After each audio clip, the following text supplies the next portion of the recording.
You will hear a telephone conversation between an employee at a pet insurance company and a customer. You have 30 seconds to look at questions 1 to 6.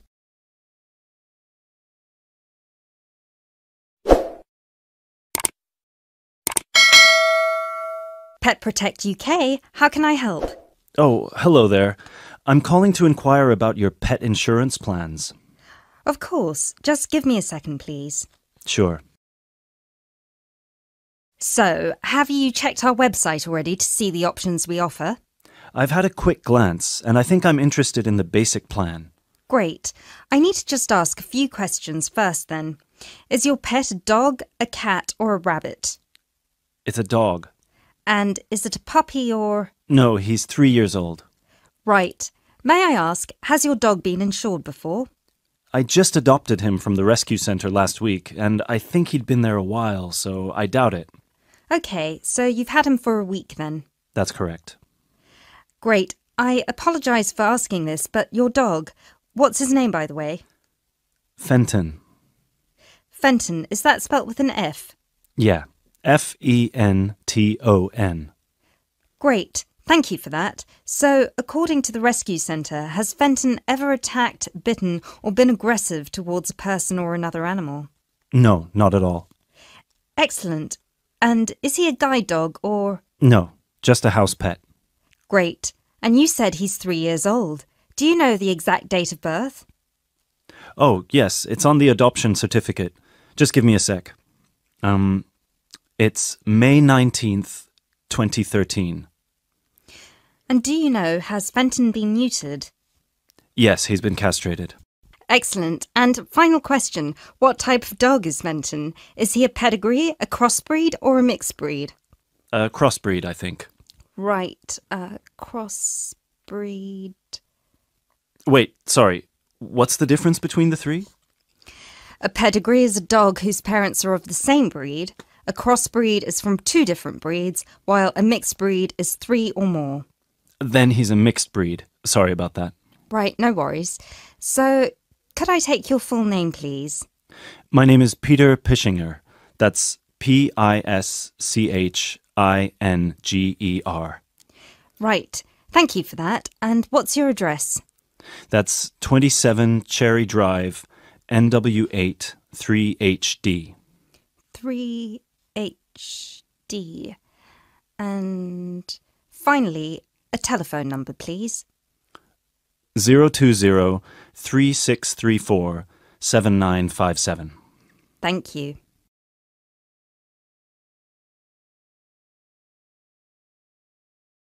You now have 30 seconds to look at questions 7 to 10.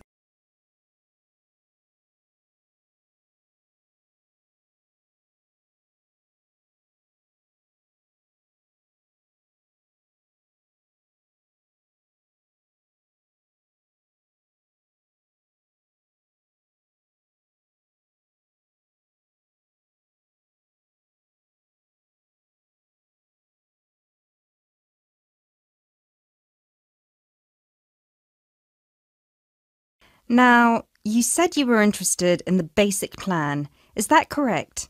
Yes, that's correct. May I ask, are you planning to switch insurance providers after the first year of your pet insurance, or is there a possibility you might renew with us? I haven't really thought about it. Why? The reason I'm asking is because if you plan to renew with us, it might be worth considering our premium or ultimate premium plan. With the basic plan, you will have to pay the same fee of £8 per month regardless of how long you stay with us. If you choose one of our other 2 plans, though, you will receive a discount for the first 6 months. You'll only have to pay £12 for premium and £15 for ultimate. And then, depending on your circumstances, you might be eligible for further discounts after your first year, depending on how many expenses you claim. If you claim less than £300, you'll have to pay the same as for the basic plan, but receive the cover provided by the premium plan. Huh. Is that something you might be interested in? I'll have to think about it. Is it possible to switch to one of the other plans later on? Yes, of course. You can always upgrade. Let's stick to the basic plan for now then, and then I might call you back to switch. No problem. So, what happens now? Well, first we would need you to come over with little Fenton so we can have a look at his documents and medical history. We'd also need you to get him to the vet for a quick checkup. All of this is standard procedure before we can proceed with the insurance plan. And then, when all that's done, you can either set up a direct debit in person or you can call us back and do it over the phone. Right. And the basic plan will cover... Well, the basic plan covers veterinary fees, obviously, plus a few more things such as boarding costs, loss by theft or straying, advertising and reward, death by accident or illness. You can find a comprehensive list on our website, or I could forward it to you via email if you prefer. Thanks. I'll check the website. No problem. So, shall we book you an appointment so you can come over?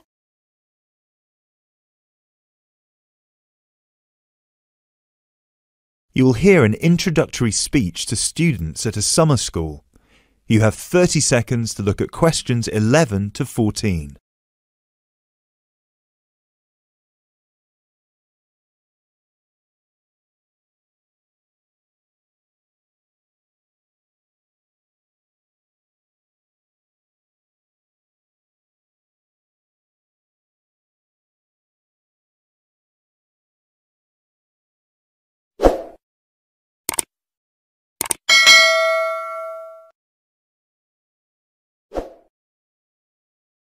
Good morning, everyone, and welcome to Climb Summer School. Now, I know most of you have travelled a long way to get here, and you're probably looking forward to settling into your rooms. So I promise I won't keep you long, but we've got to get through this very brief induction just to make your stay here as pleasurable as possible. Now, as you can see, while we're located very close to the centre of London, we're actually quite cut off from the main road. And we've got plenty of space for our facilities and students. This was part of our founder's vision, Jasmine Climb, who thought that the best environment for teenage students would be a place that combines the comforts of a big cosmopolitan city with the beauty and serenity of a quiet, remote site. Now, back in 1983, when our school was founded, this all here was an abandoned warehouse, and the classes were held in the main building that you can see over there. There were no trees, no conifers surrounding the property. There wasn't even a main gate. It took years and a great deal of effort to get our school to where it is today.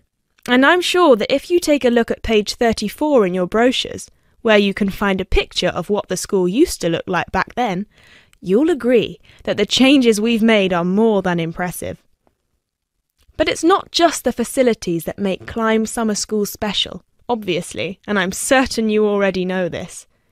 Over the following 10 weeks, you'll receive an assortment of classes on a variety of topics, ranging from language, literature and poetry to creative writing, communication and project management. All of these modules have been designed to improve your chances of getting a place in the universities of your choice, while also giving you the opportunity to learn, excel, and of course, also socialise with people from all over the world. I can tell you, just among the 30 of you, we've got about 21 different nationalities. So what happens now? First of all, I'll be handing out a map of the premises for you to have a look at, and explaining where everything is. Once we're done here, you'll all be taken to your rooms where you can unpack and relax for a couple of hours. And later on, we'll be having our first activity of the day, a mix and match lunch in the main hall, where you'll have the chance to meet your new classmates. Later on in the afternoon, we'll be handing out your first project assignments and splitting you into teams. And tonight we'll be having our very first film night, starting with an early 20th century special.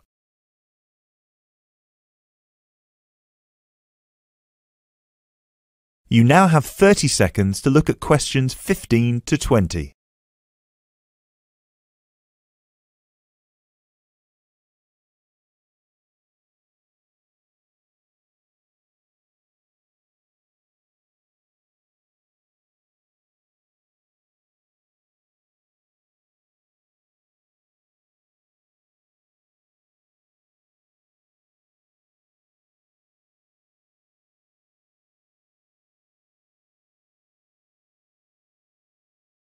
So, let's get on with the map.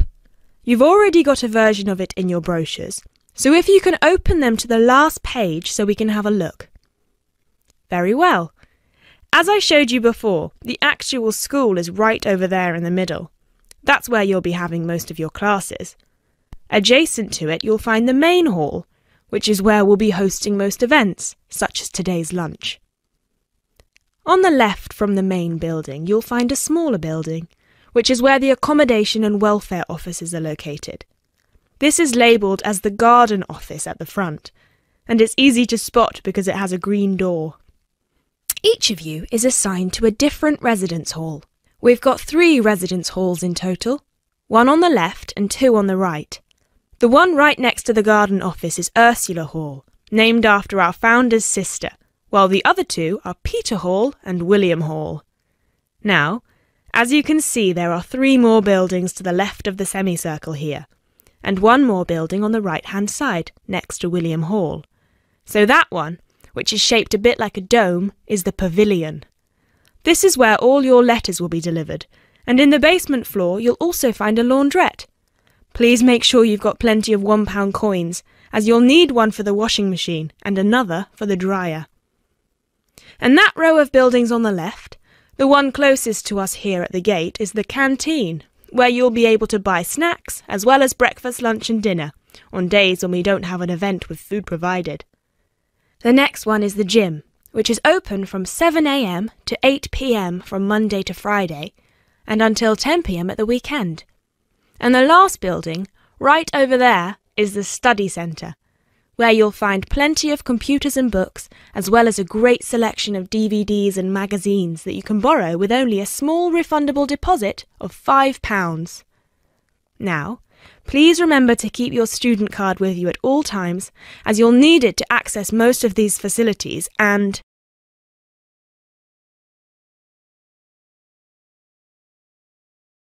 You will hear a conversation between a university lecturer and 2 students.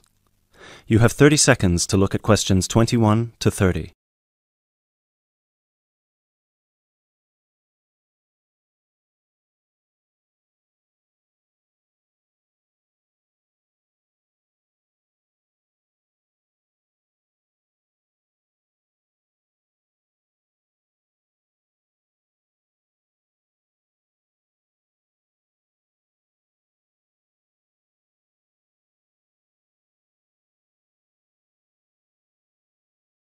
James, Carol, thank you for coming in. Have a seat. So, I take it both of you have completed your interviews with the managers? Yeah. Right. Great. Remind me, who was supposed to do the interview with the manager from the chain supermarket? That was me. Right, so that means that you were going to do the interview with the clothes shop, Carol, right? Yeah, but we decided to swap at the last minute, so I did the supermarket instead. OK, so let's start with you first, Carol. If I remember correctly, you reported that your interviewee was very difficult to get through to. Is that right? Yeah, he had a very busy schedule, so it was hard for him to fit me in and show me around the store and everything. We had to reschedule about 3 times before I finally managed to do the interview with him. And how was it for you, James? Oh, I had no issues at all. I just went in on a weekday and the shop was empty, so we did it right there and then. Great. So, Carol, how did you find the management scheme? Let's start with how they recruit their trainees. So, according to the manager, the way it works is that the graduates go through a rigorous recruitment process that includes an interview with a panel and a trial day. Then they have to go through a probationary period of 3 months, and if their performance is satisfactory during those 3 months, they're offered a place in the scheme. And yours, James? Well, it's quite similar to Carol's, actually. The only differences are that they're on probation for 6 months and there are 3 individual interviews instead of a panel. Oh, and you don't need to be a graduate. Sometimes they recruit people internally for the scheme if their performance suggests they could be a good fit for it. OK, and how about the training offered? Carol? It's all very on the job.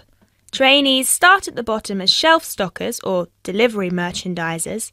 Then they slowly move up the ranks by becoming cashiers, shift supervisors, assistant managers, and finally managers.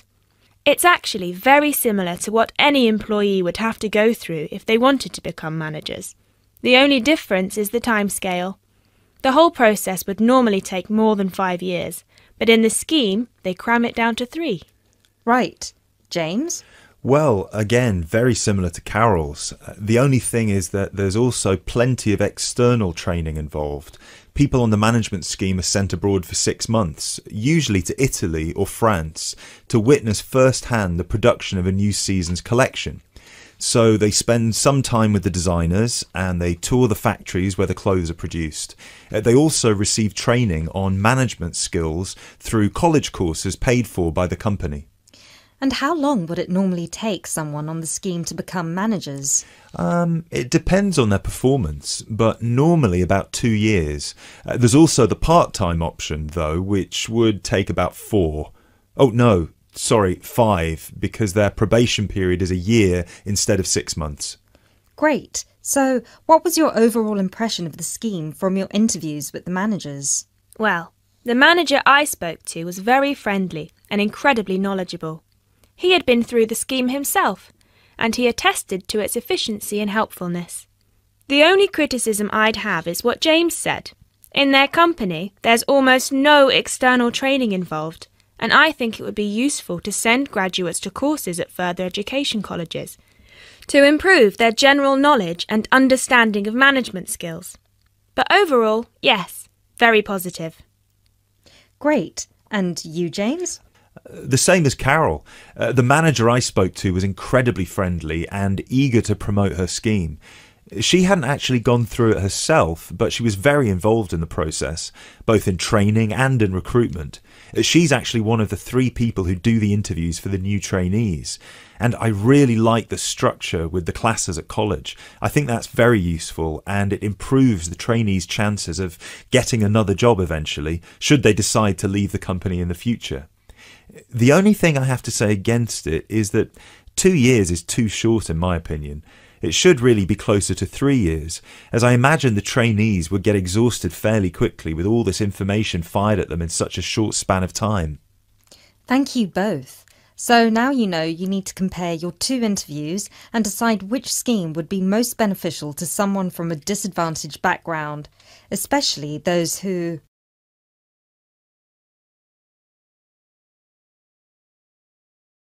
You'll hear a talk given by a foreign correspondent. You have 30 seconds to look at questions 31 to 33.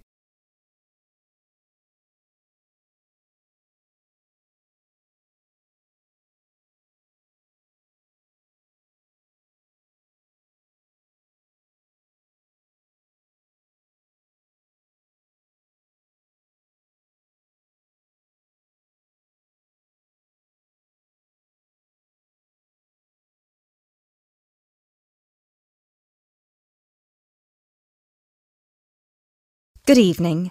As I assume most of you are already aware, I have been asked to come here and talk to you, essentially give you a quick overview of the life of a foreign correspondent, along with a few tips on how to become a successful international reporter yourself, should this be a career choice you elect to pursue. So let me start by this. Don't become a foreign correspondent, at least not due to the romantic notions that come attached to this job, or what you've seen in the movies.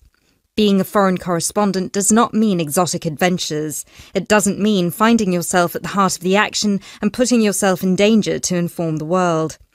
Let me just tell you this. 80 journalists are killed each year in the line of duty. Many more find themselves in prison or are attacked. You need to think hard. Is this the sort of career I want? Is this the kind of reporting I'm interested in?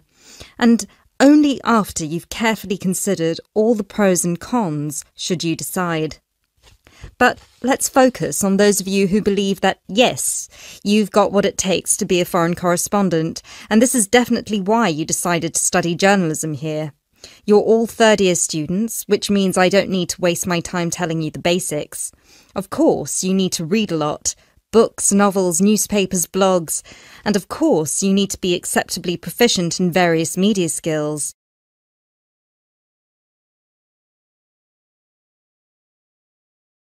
You now have 30 seconds to look at questions 34 to 37.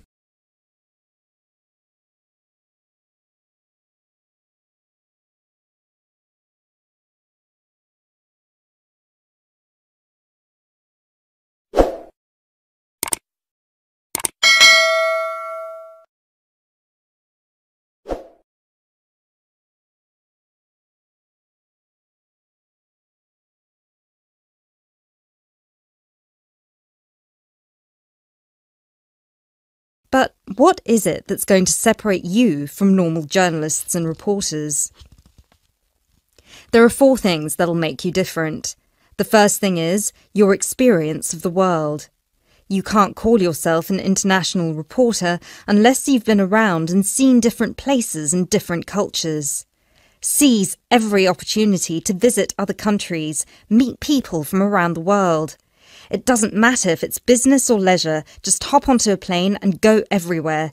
This will expand your horizons and sharpen your mind, something that, as a foreign correspondent, will help you understand better the culture of the country you'll be covering. And speaking of culture, this is a term you need to make sure you fully understand. What's culture? What makes a country's culture? Explore the culture of the country you're interested in. The music, the literature, the religion.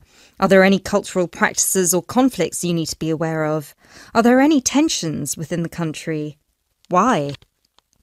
The most important element of culture, of course, is the language. Do yourself a favour, whether you're planning to become a foreign correspondent or not. Learn a foreign language. So many of us are culpable for just sticking to just English. And while English is a very important language in the world, it would be foolish to think it's the only one.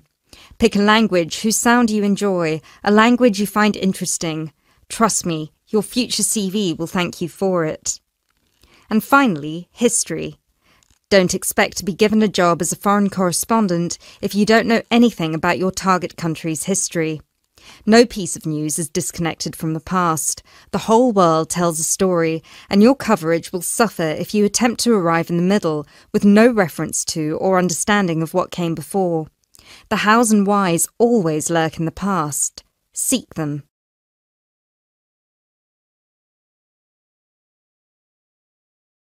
You now have 30 seconds to look at questions 38 to 40.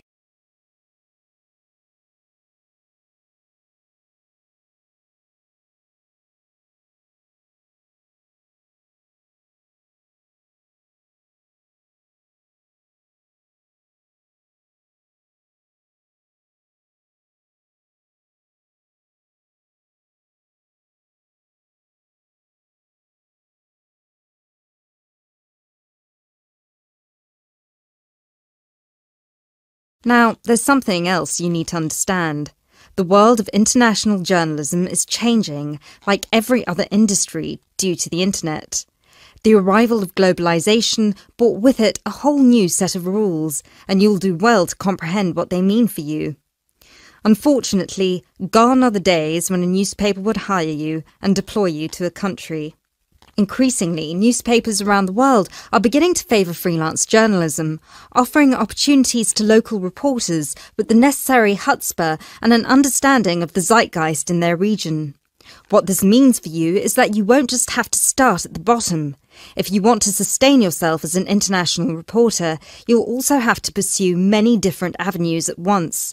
You'll need to persevere and push and build contacts everywhere. An old student of mine, a terrible student at university, but an incredibly intelligent woman, she came to find me at a conference that was recently held in Yemen, where I delivered a speech on the future of journalism. She was working for 3 different newspapers as a freelance foreign correspondent, one of them The Times, and she told me that the one piece of advice I gave her that stayed with her and helped her with her career was this: don't be afraid to fail. It will happen over and over again. It's how you deal with it that matters most. So keep this with you, this one piece of advice. Oh, and don't forget, your passports need to be kept current at all times. Thank you very much for listening.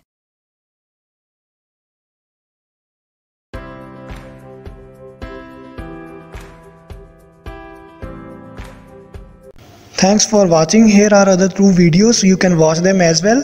And if you haven't yet subscribed my channel, please subscribe it and hit the bell icon for my upcoming videos, and share these all videos among your friends.